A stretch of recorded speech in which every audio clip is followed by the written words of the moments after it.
तर मुलांना आता आपण पाहणार आहोत पुढच्या भागामध्ये की आता आपण अजून कोणत्या प्रकारचं अनुकूलन बघणार आहोत. तर जंगल व गवताळ प्रदेश या ठिकाणी आढळणाऱ्या प्राण्यांमध्ये अनुकूलन पाहणार आहोत. जेणेकरून जंगलामध्ये जे प्राणी राहत असतात आणि ते गवताळ भागामध्ये, मग जंगलामध्ये हर एक प्रकारचे जे हिंस्र प्राणी आहेत, त्याचप्रमाणे जे वाईल्ड ॲनिमल आहे, डॉमेस्टिक ॲनिमल आहे, हे असे हर एक प्रकारचे जे जंगलामध्ये राहणारे प्राणी आणि गवताळ प्रदेश की जे गवताच्या ठिकाणी राहणारे, म्हणजे त्याच्यामध्ये सर्व आले, जसं ससा आला, सशाचे देखील अनेक प्रकार आहे, हरिण आहे. तर हे असे सर्व प्रकार गवतामध्ये कोण राहत आहे, मोस्ट ऑफ द जे सरपटणारे प्राणी आहेत ते या गवताळ भागामध्ये राहत असतात. मग त्यांच्यामध्ये कशा प्रकारचे अनुकरण होते बघा. म्हणजे हे सगळं प्राणी त्याच्यामध्ये आले. हरिण आहे, जिराफ आहे, त्याचप्रमाणे आपण पाहू शकतो अस्वल आहे, नाग आहे, कोल्हा आहे, पशुपक्षी आहेत, की जंगल आहे तर त्याच्यामध्ये हर एक सर्व प्रकारचे जे प्राणी आहेत बघा, जी जिराफ आहे, हे जे सर्व प्राणी आहेत त्यांचं आपण काय बघणार आहोत, अनुकरण करणार आहोत. आता बघा इथे तुम्हाला काही चित्र दिलेली आहेत. ह्या चित्राची तुम्ही अगदी परिचयाची चित्र आहेत. ही कसली आहेत, परिचयाची चित्र आहे. तुम्ही ह्या सर्व प्राण्यांना ओळखत आहात. जरी तुम्ही भेटला नसाल तरी तुम्ही चित्रपटामध्ये किंवा डिस्कवरी चॅनलमध्ये तुम्ही यांना टी व्हीवरती बघितलेलं आहे. आणि जे डॉमेस्टिक आणि म्हणजे पाळीव प्राणी आहेत ते तर तुम्ही पाहताच, म्हणजे कुत्रा आहे, मांजर आहे, त्याचप्रमाणे आपण जे एक पोपट देखील आपण पाळत असतो. म्हणजे हे कसे आहे, डोमेस्टिक ॲनिमल आहे. बघा आता याच्याने सांगितले जंगली कुत्रा, कोल्हा, वाघ हे या मांसाहारी प्राण्याचे पाय मजबूत असतात व त्यांना काय असतात, नखे असतात. म्हणजे काय असतात, क्लॉज असतात. म्हणजे त्यांच्या नखाच्या माध्यमातून आणि त्यांच्या दातांच्या माध्यमातून त्यांना भक्षण करणं किंवा त्यांची शिकार करणं हे त्यांना सोपं जातं. मग आता जे मांसाहारी प्राणी आहेत, इथं जो शब्द आलेला आहे बघा, मांसाहारी प्राणी हा शब्द दिसतो. तर मांसाहारी प्राणी म्हणजेच काय की जे इतर प्राण्यांना खाऊन ते आपले पोट भरण्याचं जे काम करतात, म्हणजे ते इतर प्राण्याची शिकार करतात. शिकार करणे म्हणजे त्यांना मारणे आणि मारल्यानंतर त्यांना खाणे, म्हणजेच त्याचं काय म्हणणार आहे, शिकार करणे. मग ते मांसाहारी म्हणजे इतर प्राण्यांना जे खाऊन मारतात त्यांना काय बोलतात, ते मांसाहारी बोलतात. मग त्याच्यामध्ये कोण आहे, जंगली कुत्रा. बघा हा जो आहे तो कोण आहे, जंगली कुत्रा आहे. इतर कुत्र्याप्रमाणेच असतो, परंतु तो जंगलात राहत असतो. ज्याप्रमाणे वाघ, सिंह हे ज्याप्रमाणे अटॅक करतात, त्याप्रमाणे हे जे जंगली कुत्रे आहेत हे माणसावरती अटॅक करतात. जे घरगुती जे पाळणारे जे कुत्रे आहेत ते माणसावरती अटॅक करत नाहीत. एखाद्या वेळेस जर त्याला एखादा आजार झाला असेल तरच तो काय करत असतो की व्यक्तीवरती धावून येतो. परंतु अन्यथा जो आपला जो पाळीव कुत्रा आहे, पाळीव प्राणी आहेत, ते आपल्यावरती अटॅक करत नाही. मग हा अटॅक करणारा हा जो जंगली कुत्रा म्हणजे हा जंगलामध्ये राहणारा कुत्रा आहे, त्याच्यामुळे त्याचा जो स्वभाव आहे तो परिपूर्णपणे इतर जे प्राणी आहे, वाघ आहे, सिंह आहे, याप्रमाणे तो झालेला आहे. मग त्याचप्रमाणे जे मांसाहारी प्राणी आहेत ते कोणकोणते आहेत ते तुम्हाला सांगितले. जंगली कुत्रा आहे, कोल्हा, वाघ, सिंह हे मांसाहारी प्राण्याचे. आणि त्यांनी वैशिष्ट्य झाले की त्यांचे जे पाय आहेत ते कसे आहेत, मजबूत आहेत. मजबूत म्हणजे कशासाठी, की बघा की त्यांना धावण्यासाठी, शिकार करण्यासाठी, पळण्यासाठी, चपलतेने किंवा एखादी शिकार आपण होत असो तर त्या प्राण्यांना त्या शिकारीपासून दूर जाण्यासाठी त्यांना पाय कसे दिलेले आहेत, मजबूत दिलेले आहेत. आणि म्हणून त्यांना नख्या पण दिल्या आहेत.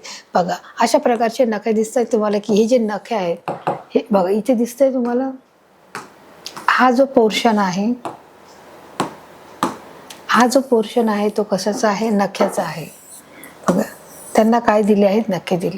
मग कोल्हा, वाघ, सिंह हे सर्व कसे आहेत, इतर प्राण्यांना खातात. म्हणजे जे प्राण्यांना खातात त्यांना काय बोलतात, मांसाहारी असे बोलतात. आणि जे गवत कडबा खातात, त्यामध्ये जे झाडाची पानं खातात ते काय आहेत, ते व्हेजिटेरियन आहेत. म्हणजे ते काय आहे, नॉन व्हेजिटेरियन आहे. व्हेजिटेरियन आणि नॉन व्हेजिटेरियन याच्यातला फरक मुलांना तुम्ही समजून घ्या. तर अशा प्रकारे मुलांना ज्याप्रमाणे जसं गाय आहे, त्याचप्रमाणे बकरी आहे, त्या हत्ती आहे, हे काय करतात, गवत पाला हे खाऊन आपले काय करतात, पोट भरण्याचं काम करतात. तर अशा प्रकारे बघा हे तुम्हाला या चित्रामध्ये पाहिलेले आहे की हे सगळे प्राणी तुम्ही बघत आहात. ते बघा अशा प्रकारे त्यांची नखाची स्पष्टता तुम्हाला इथे दाखवलेली आहे की त्यांची जे नखं आहेत ती शिकार पकडण्यासाठी आणि पकडल्यावर तिला खाण्यासाठी अशी मजबूत इथे दात देखील दाखवले आहेत. ते देखील आपल्याला पुढच्या चित्रामध्ये पाहायला दिसतात. मग ते अनुकुचीदार सुळे असतात, हेच चेनी टीथ असतात. अनुकुचीदार म्हणजे काय, की ज्याचे सुळे असतात, की जसे आपले नॉर्मल माणसासारखे जे दात असतात असे सपटे, की जर आपण आपल्या दाताची रचना नीट आरशामध्ये आपण पाहिली तर ते एखाद्या सामान्य जे आपण भाजी चपाती खाण्यासाठी असतात की ते अगदी तीक्ष्ण असे दात नसतात.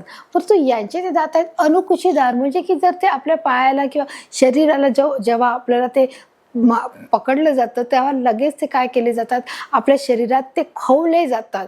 म्हणजे ते घट्ट धरून करण्याचं जे काम करतात, म्हणजे त्याला काय आहे, अनुकुचीदार सुळे आहेत. तसे आपले जे सुळे आहेत ते कसे आहेत, आपले दाताच्या पाठीमागे म्हणजे बाजूच्या भागाला, जे समोरच्या दाताला सोडून जे आपल्या या साईडचे दात आहेत ते कसे आहेत, त्याला आपण सुळे असं बोलतो. अशा प्रकारे मग आपले दाताचे देखील प्रकार आहेत की बघा, जसं आपलं जे अक्कलदाढ आहे, सुळे आहेत, जबडा आहे, मागचे जे दात आहे, अक्कलदाढ आहेत, म्हणजे दाताचे देखील याच्यामध्ये प्रकार. त्याचप्रमाणे त्यांनी सांगितले त्याला कसं आहे, ते अनुकुचीदार त्याला सुळे आहे, त्यांच्या सुळेच्या माध्यमातून ते शिकार करतात. वाघाच्या पायाच्या तळव्यांना गादी असते व पॅडेड असतं, त्यामुळे त्यांची चाहूल भक्ष्यास लागत नाही. साहजिकच आहे की जर आपण चप्पलने चाललो, बूट घेऊन जर आपण एखाद्या सरफेसमध्ये, कडक भागामध्ये रस्त्यावर चाललो, तर त्याचा टॅप टॅप असा आवाज येत असतो. परंतु त्यांनी ते सांगितलं की ते म्हणजे आपल्याला कोणीतरी येत आहे असं आपल्याला समजतं, भास होतो की कोणीतरी आपल्या दिशेने येत आहे किंवा कोणी रस्त्याने चाललं आहे.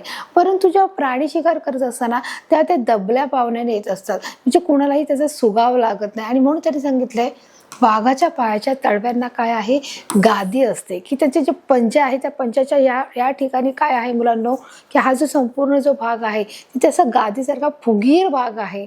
म्हणून त्यांनी सांगितलं गादीसारखा. बघा, गादी असते त्याची पूर्ण, की जेव्हा ते चालतात तेव्हा ते आले आहे त्याची चाहूल देखील लागत नाही, आणि त्यामुळे त्यांची चाहूल भक्ष्यास लागत नाही.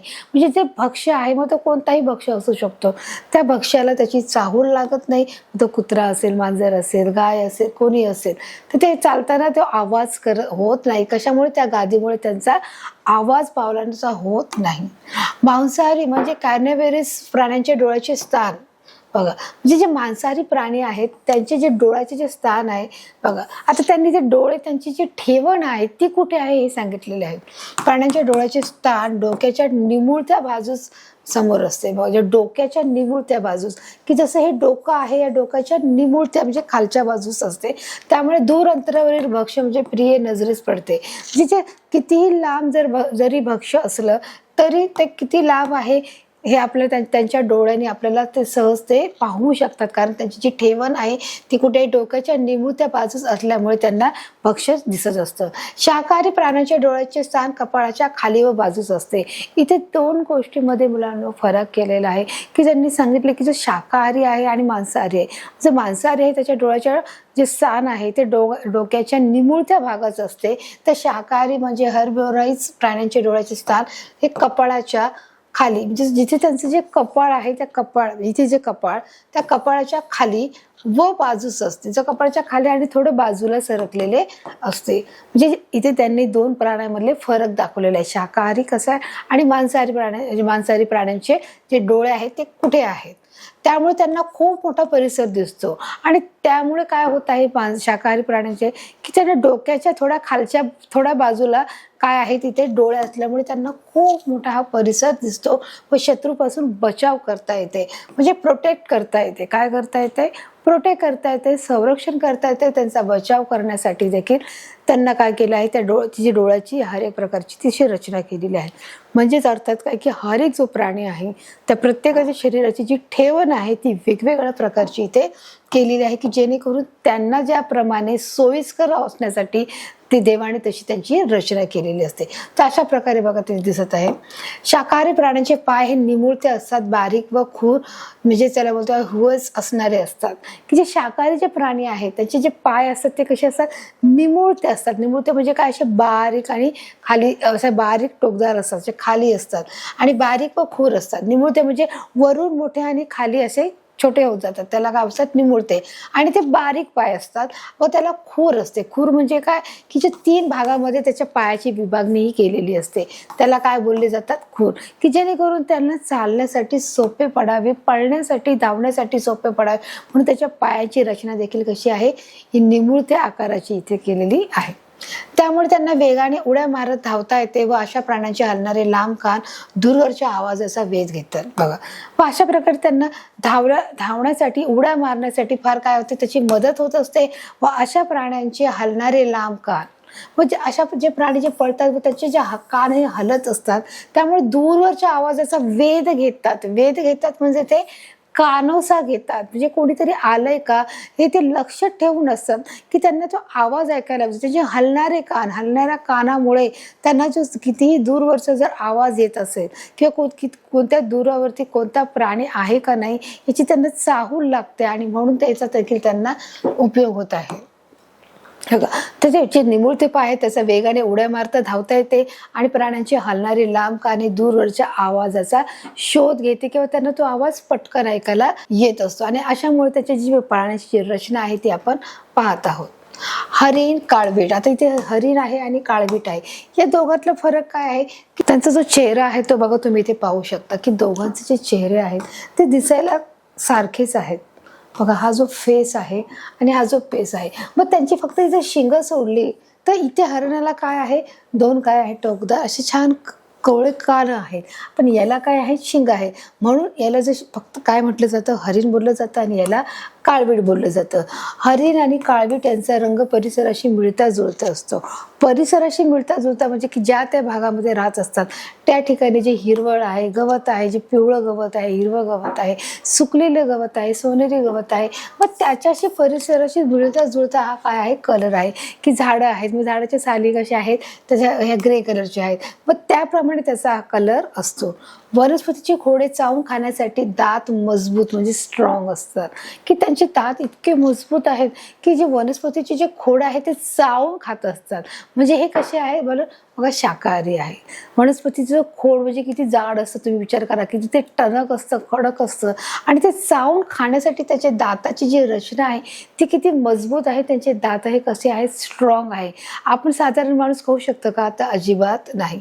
मग त्यामुळे त्यांची दाताची जी रचना आहे ती बघा कशी आहे. त्याचप्रमाणे त्यांना जे शिंगे आहेत ते देखील तुम्ही पाहू शकता की त्या शिंगाचा देखील त्यांना उपयोग होतो शत्रूपासून वाचवण्यासाठी. बघा वाळवंटी प्रदेशातील प्राण्यांचे अनुकरण, की जे वाळवंटामध्ये जे प्राणी राहतात मग त्यांचे कशा प्रकारे अनुकरण करतात ते पाहणार आहोत. का ॲडॅप्टेशन इन डिझर्ट ॲनिमल, की जे वाळवंटातील भागातील जे प्राणी आहेत त्यांच्या अनुकूलता आपण पाहणार आहोत की तिथले ते कुठे राहतात, त्यांचं जे खाण्याची पद्धती आहे, त्यांची जी शरीर रचना आहे याच्याविषयी देखील आपण पाहणार आहोत. वाळवंटी प्रदेशात प्राण्याची तीव्र कमतरता असते. आता जसं मी तुम्हाला सुरुवातीच्याच भागामध्ये सांगितलं की जिथे वाळवंट आहे त्या ठिकाणी पाण्याची कमतरता ही फार मोठ्या प्रमाणात असते, की त्यांना पाणी हे फार जपून वापरावं लागत असतं आणि त्याच्यासाठी त्यांना फार वणवण देखील भटकावं लागतं. त्यामुळे ते त्यांना वाळवंटी प्रदेशात पाण्याची ही तीव्रचा अर्थ काय आहे की भरपूर प्रमाणामध्ये काय आहे, कमतरता आहे. की तुम्हाला प्यायला पाणी कसं बसे मिळत असेल, त्यामुळे तुम्हाला स्वयंपाक करायचा आहे, भांडे घासायचे, जेवण करायचंय, त्याचप्रमाणे लादी पुसायची किंवा अजून इतर जे पाण्याचे सर्व जे काही कामं आहेत ते कामं तुमची होऊ शकणार नाही. म्हणजे तुम्हाला दिवसभरात पिण्यासाठी जरी पाणी मिळालं तरी ते पुष्कळ आहे किंवा ते मिळण्यासाठी देखील त्यांना त्या गोष्टीसाठी लांब लांब जावे लागते. त्यामुळे शरीरातील पाणी टिकवून ठेवण्यासाठी त्या प्राण्याची त्वचा जाड असते आणि त्याच्यामुळे ते जे काही पाणी पित आहेत ते पाणी शरीरात टिकवून ठेवायचं आहे. मग ते प्राणी वाळवंटाच्या भागातील कोणताही प्रकारचा जो प्राणी असू दे, शरीराचं जे पाणी जर त्यांना शरीरात टिकवून ठेवणं गरजेचं आहे. मग या प्राण्याची त्वचा मग कशी असते, जाड असते. जसं आपण म्हणतो की जो उंट आहे तो एकदाच पाणी पितो, तो रोज पाणी पित नाही. मग तो आपल्या पोटामध्ये त्याची एक छोटी पिशवी आहे, त्या पिशवीमध्ये तो काय करतो, पाणी स्टोर करून ठेवतो की जेव्हा त्याला गरज लागते त्या पाण्याची तो काय करतो, गरज भागवतो. म्हणजे त्याप्रमाणे ज्या ठिकाणी आपण राहत असतो, ज्या ठिकाणच्या प्रदेशात आपण राहतो त्या प्रदेशामधले आपले जे शरीर रचना आहे ती काय केलेली आहे, त्याप्रमाणे ती शरीराची रचना ही ढळलेली आहे आणि त्याच्यामुळे ते पाण्याची जी गरज आहे त्या पाण्याची गरज भागवण्यासाठी, टिकवून ठेवण्यासाठी त्या प्राण्याची त्वचा ही कशा प्रकारे आहे, जाडसर प्रकारची आपल्याला आढळते. जसं बघा या चित्रामध्ये देखील पाहू शकतो या प्राण्याची त्वचा कशी आहे, जाडसर पद्धतीत आढळून आपल्याला इथे दिसत आहे या चित्रामध्ये. त्याप्रमाणे असे बरेच जे प्राणी आहे, जसं मी तुम्हाला सांगितलं उंट आहे तो देखील काय करतो, पाणी आपल्या शरीरामध्ये स्टोर करून ठेवत आहे. आता आपण बघा पुढे पाहणार आहोत. पाय लांब व तळवे गादीसारखे म्हणजे कुशन सोल्स व पसरट असतात व नाकावर त्वचेची घडी तर पापण्या जाड व लांब असतात. जे एक प्रकारे बघा त्यांनी कशा प्रकारे वर्णन केलेलं आहे की जे वाळवंटी भागामध्ये जे प्राणी राहतात त्यांची जी रचना आहे, शरीर रचना ती कोणत्या प्रकारची आहे, त्यांचे जे पाय आहेत ते बघा अशा प्रकारचे लांब आहेत आणि पुन्हा जसे आपले जंगली जनावरचे जे प्राणी आहेत त्यांचे तळवे कसे आहेत, जाड आहेत, गादीसारखे आहेत. मग त्यांचे पाय लांब आहेत, तळवे गादीसारखे आहेत, म्हणजे कुशन स्टोन्स आहे व पसरट असतात. ते कसे असतात, गादीसारखे असतात, ते असे पसरट असतात. नाकावर त्वचेची घडी तर पापण्या जाड असतात. जसे ज्याप्रमाणे आपल्या मानवाच्या ज्या पापण्या आहेत त्या कशा असतात, त्या पातळ असतात आणि नाजूक असतात, त्याप्रमाणे यांच्या ज्या पापण्या आहेत त्या कशा आहेत, जाड व लांब असतात. म्हणजे पापण्या आपल्याला दिसतात ते लांब असतात. अशा प्रकारची त्याची जी ठेवण आहे ते आपण इथे पाहू शकतो बघा. आता इथे त्यांनी दिले जो दुसरा टॉपिक आहे आपला, हिमप्रदेशातील प्राण्यांचे अनुकूलन म्हणजे adoption in snow region animals. बघा त्यांनी दाखवले हिमप्रदेशातील म्हणजे जे बर्फाच्छादित जे प्रदेश आहे, म्हणजे जसं मी तुम्हाला सांगितलं की जे आपल्या भारताच्या बाहेर अनेक जे बर्फाच्छादित प्रदेश आहे, जसं स्वित्झर्लंड आहे, स्वित्झर्लंड हे ठिकाण आहे की जे बर्फाच्छादित प्रदेश आहे, तिथे 24 तास बर्फ पडलेला असतो. मग अशा प्रदेशाचे प्राण्याचे अनुकूलन म्हणजे तिथली जी त्वचा आहे, त्याच्या प्राण्याची जी शरीराची रचना आहे ती आता आपण बघत आहोत. हिमप्रदेशात राहणाऱ्या सर्व प्राण्यांचे त्यांच्या त्वचेवरील लांब व दाट केसामुळे थंडीपासून संरक्षण होते, की म्हणजे त्यांच्या शरीराची रचना अशी केलेली आहे की त्यांना कोणतेही वस्त्र तिथे घातले आहे का त्या जनावरांना, तर नाही. तर त्यांच्या शरीराची जी रचना आहे ती कशा प्रकारची आहे बघा. सर्व प्राण्यांच्या त्यांच्या त्वचेवरील लांब व दाट केस आहे, की त्याचे सर्व प्राणी आहेत त्यांच्या प्राण्याच्या शरीरावरचे जे केस आहेत ते कसे आहे, लांब आहे आणि दाट आहे. लांबचा अर्थ काय, जसे आपल्या डोक्यावरचे जे स्त्रिया आहेत, ज्या मुली आहेत त्यांच्या डोक्यावरचे केस कसे आहेत, लांब आहेत. मग केस नुसते लांब असून फायदा आहे का, ते दाट असतील तर ते अजून छान दिसत असतात. त्याचप्रमाणे बघा इथे त्यांनी पाहिलं की जे बघा तुम्ही पाहू शकता की जे जनावर आहेत त्यांच्या शरीरावरची जी रचना आहे, जे केस आहेत ते कसे आहेत, दाट आहे, लांब आहे आणि दाट आहेत. आणि ते लांब आणि दाट असल्यामुळे त्यांचे कसं थंडीपासून संरक्षणही होत आहे. किंवा चंदेरी रंग परिसराशी मिळते जुळते असतात. चंदेरी रंग हा परिसराशी मिळते जुळते म्हणजे काय, की जो बर्फ आहे तो कसा आहे, व्हाईट रंगामध्ये आहे आणि त्याच रंगामध्ये त्याची त्वचा आहे ती देखील त्यांच्याशी मिळती जुळती आहे. म्हणजेच पांढरे किंवा चंदेरी रंग या दोनपैकी त्या प्राण्यांचे काय असे शरीराचा जो रंग आहे, जो कलर आहे दिसतोय. तर तुम्हाला कळालंय मुलांनो की त्या जे प्राणी आहे त्या प्राण्याची जी शरीराची रचना कशी आहे, की त्यांच्या शरीरावरती एक काय आहे, लांब केस आहेत, ते दाट आहेत, जेणेकरून त्यांचं थंडीपासून संरक्षण व्हावं, त्यांना संरक्षण मिळावं यासाठी ते काय करत आहेत, त्यांना त्याची तशी रचना केलेली आहे व त्याचा जो रंग आहे तो देखील परिसराशी मिळता जुळता आहे. आता बघा आपण पाहणार आहोत कशा प्रकारे हा बघा कलर मिळता जुळता आहे. सफेद बर्फ आहे आणि प्राणी देखील कसा आहे, सफेद आहे, म्हणजे तो काय झाला आहे, मिक्स झालेला आहे. आता इथे पहिले उदाहरणार्थ जे त्यांनी तुम्हाला काही एक्झाम्पल दिले की ते कशी परिसराशी मिळती जुळती आहेत. मग त्यासाठी बघा त्यांनी इथे तुम्हाला चित्रामध्ये काही उदाहरणे दिलेली आहेत. आता ही उदाहरणे आपण बघा नीट पाहणार आहोत की कोणत्या प्रकारची उदाहरणे आहेत. बघा आता बघ इथे त्यांनी काय दिलं आहे, उदाहरण याक आहे, ध्रुवीय अस्वल आहे, पोलर बियर आहे, पांढरा कोल्हा आहे, पर्वतीय शेळी आहे, चंदेरी कोल्हा आहे, सायबेरियन हिस्की कुत्रा आहे. म्हणजे हे कसे आहेत, त्या प्रदेशामध्ये असणारे जो बर्फ पडत आहे जो कसा आहे, सफेद आहे. मग त्याच्याशी मिळता जुळता बघा हे सगळं प्राणी इथे आपल्याला दिसत आहेत तुम्हाला इथे बघा. उदाहरणार्थ याक आहे, हा कसा याक आहे, मग हा तर याक पूर्णपणे काळा आहे. मग ध्रुवीय अस्वल जे हे देखील काय अस्वल आहे, मग ते कोणते ध्रुवीय पट्ट्यामध्ये येणारे जे अस्वल आहे, मग इथे बर्फ पण व्हाईट आहे आणि जो अस्वल आहे ते देखील सफेद आहे. त्याचप्रमाणे इथे काय पांढरा कोल्हा बघा, हा आपण कोल्हे पाहिले की जो कोल्हा कसा दिसतो आपण बघितला आहे, परंतु इथे पांढऱ्या प्रकारचा देखील कोल्हा इथे दिसत आहे. त्याचप्रमाणे पर्वतीय शेळी की जी पर्वतावर राहते, उंच ठिकाणाच्या भागामध्ये ती शेळी राहते म्हणून तिला काय बोलतात, ती पर्वताच्या भागी राहते म्हणून तिला पर्वतीय शेळी असे बोलले जाते. त्याचप्रमाणे बघा इथे त्यांनी दिलेलं आहे चंदेरी कोल्हा. आता इथे पांढरा कोल्हा आहे, चंदेरी कोल्हा आहे, सायबेरियन हिस्की कुत्रा आहे बघा. आणि अशा प्रकारे बघा इथे आणि हिम बिबट्या आहे. म्हणजे तो बघा हिम बिबट्या म्हणजे त्या एवढ्या मोठ्या थंडीमध्ये देखील तो बिबट्या तिथे काय करत आहे, सर्वाइव्ह करत आहे, राहत आहे. आता बघा अशा प्रकारे आपण पाहिलं की हिमप्रदेशातील जे प्राणी आहेत त्यांचे कशा प्रकारे अनुकरण होत आहे आणि त्यांची कशी प्रकारची शरीराची रचना आहे ते देखील आपण पाहिजे. आता आपण बघा हवेत संचार करणाऱ्या प्राण्याचे अनुकूलन. जे हवेमध्ये संचार करतात म्हणजे जे ना जमिनीवर राहत ना ते पाण्यात राहत, मग ते कुठे राहतात, ते हवेमध्ये राहतात, हवामध्ये मुक्तपणे जे संचार करतात त्यांच्या प्राण्याचे अनुकूलन म्हणजे ॲडॉप्शन इन एरियल ॲनिमल्स, म्हणजे की त्यांच्या शरीराची रचना ही कशा प्रकारे आहे ते देखील आता आपण बघण्याचा प्रयत्न करूया. मग त्याच्यामध्ये सर्व प्रकारचे प्राणी आले. आपण पाहू शकतो जे चिमणी आहे, कावळा आहे, कबूतर आहे, जे हर एक प्रकारचे जे सर्व प्राणी आहेत, मग त्यांच्या कशा प्रकारचे अनुकूलन होते आपण पाहत आहोत. पक्ष्यांच्या शरीर देखील दोन्ही टोकांना निमुळते असते. मग त्यांनी पक्ष्याच्या शरीराच्या संदर्भात त्यांनी निरीक्षण केलेलं आहे. त्यांनी सांगितलं आहे की जे पक्षी आहे ते पक्षी कसे दिसतात, की पक्ष्याचे शरीर हे काय आहे, वरून जाड आहे आणि खालून निमुळते होत गेलेले आहे.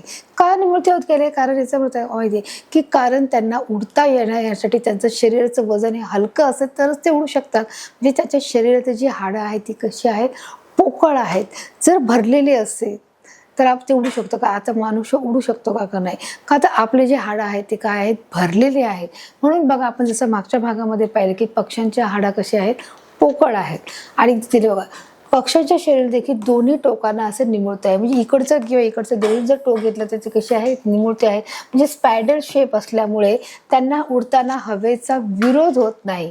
म्हणजे त्यांचं जे शरीराची रचना आहे, जो आकार आहे तो निमुळता असल्यामुळे त्यांना हवेमध्ये उडत असताना कोणत्याही प्रकारचा विरोध होत नाही. म्हणजे याचा अर्थ त्यांना त्रास होत नाही किंवा त्यांना कोणतीही बाधा येत नाही असं देखील त्यांना, आणि त्यामुळे ते सहज उडू शकतात. बघा शरीरावरील पिसाचे आवरण, म्हणजे शरीरावर हे जे त्यांचे पिस आहेत की जे उडण्यासाठी कशाची आवश्यकता आहे, पिसांची आवश्यकता आहे.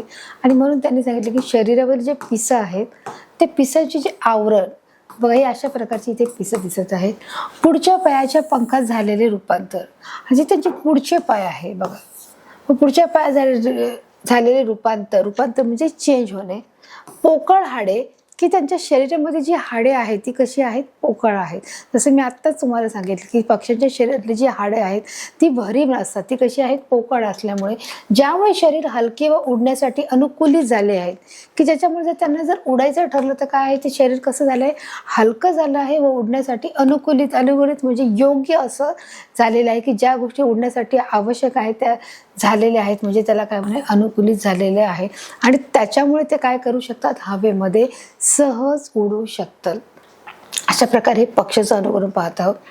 कीटकांची शरीरे ही निमुळती असतात. मग आता हे झालं पक्ष्यांचं. म्हणजे आपल्या सभोवती जी छोटी छोटी कीटक दिसतात, मग ते कीटक जसं आपण बोलू शकतो की बग आहे, त्याचप्रमाणे स्पायडर आहे, की जी मुंगी आहे, ते काय कीटकांची शरीर, म्हणजे यांचं देखील शरीर कशा प्रकारे जर आपण नीट निरीक्षण केलं तर आपल्याला दिसू शकतं ते कसं आहे, निमुळतं आहे. बघा पाहू शकता की ते काय झालं, फुगीर होऊन पुन्हा निमुळतं झालेलं आहे. त्यामुळे कीटकांची शरीरे निमुळती हलकी असतात आणि त्याच्यामुळे ते देखील काय करतात, बघा अशा प्रकारे ते देखील त्यांचा जो जाण्याचा जो वेग आहे ते देखील जात आहेत. पंखाच्या दोन जोड्या, की ज्या दोन जोड्या आहेत, पंखाच्या दोन जोड्या असतात.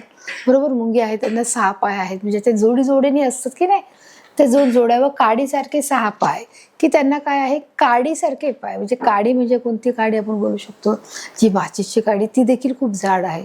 की जो आपला खराटा आहे त्या खराट्यापेक्षा ही जी बारीक आहे, जी काडी आहे, म्हणजे काडीसारखे जे पाय असतात, अशा 6 पायाच्या ज्या जोड्या असतात, अशा रचनेमुळे ते हवेत उडू शकतात. बघा तर काय अशा प्रकारे बघा हे बारीक काय आहे, 2 जोड्या आहेत आणि 6 काय आहेत, काडीसारखे पाय असल्यामुळे ते हवेत उडू शकतात व जमिनीवर चालू शकतात. तशा प्रकारे ते हवेमध्ये देखील उडू शकतात आणि जमिनीवर देखील चालू शकतात. तर म्हणजे त्याच्यामध्ये कोणाला समजा माशी आहे, ही माशी हवेत उडू पण शकते आणि परत ती जमिनीवर आपल्याला चालताना पण दिसत आहे. ते कशामुळे ते दिसत आहे, कारण त्याचं शरीर कसं आहे, निमुळतं आहे. त्यांची जी शरीराची जी हाडे आहेत ती कशी आहे, पोकळ आहेत. आणि ती पोकळ असल्यामुळे ते काय करत आहेत, सहज ते हवेमध्ये उडू पण शकत आहेत आणि जमिनीवर चालण्याचं देखील ते काम करत आहे.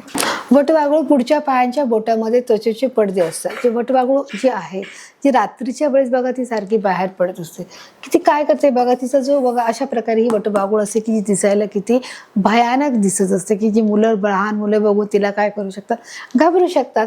आणि म्हणून बघा तिच्या ज्या पायाच्या बोटामध्ये जे त्वचेचे पडदे असतात, की हे जे तिचे जे समजा हे पाय तर या 2 पायामध्ये बोटांमध्ये काय आहे, पडदे असतात. हे पडदे असले म्हणजे काय, पॅटिंग इमेज असल्याने ते उडू शकते. की दोन पायांना पडदे असल्यामुळे ती काय करू शकते, सहज उडण्याचं काम ती करू शकते. बघा ही अशा प्रकारची ही मोठीच्या मोठी ही काय आहे, वटवाघूळ इथे दिसत आहे.